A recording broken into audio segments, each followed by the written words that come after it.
Archie Breaking, nouvelle secousse dans le football espagnol.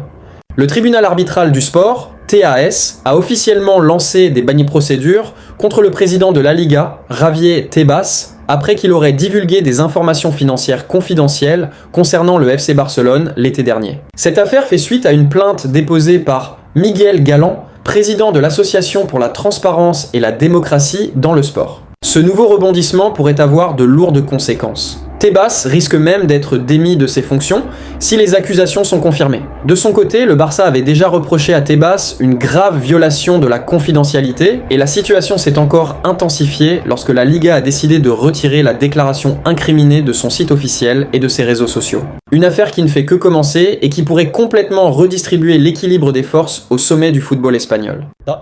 Du côté sportif, l'ambiance s'annonce électrique au Camp Nou demain. Les supporters du Barça prévoient de siffler Nico Williams lors de la rencontre face à l'Athletic Club. La raison, son refus de rejoindre le Barça l'été dernier malgré plusieurs contacts avancés. Une réaction qui illustre encore une fois les attentes très élevées du public culé lorsqu'un joueur laisse entrevoir un transfert, puis se rétracte. Et pendant ce temps, un autre dossier attire l'attention, celui de Gavi.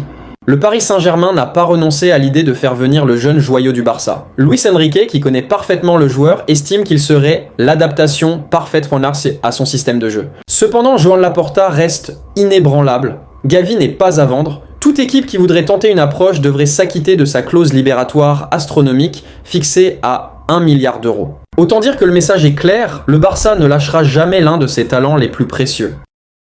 Enfin, bonne nouvelle pour les supporters, Joan a été annoncé comme titulaire pour la rencontre de demain, comme l'a confirmé le coach en conférence de presse. De quoi ajouter encore plus d'attentes autour de ce match déjà chargé en tension et en symbolique.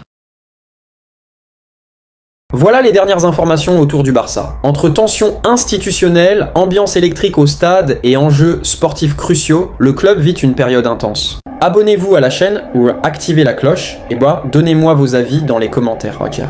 Que pensez-vous de l'affaire Tebas? Gavi doit-il rester à vie au Barça? Nico Williams mérite-t-il les sifflets?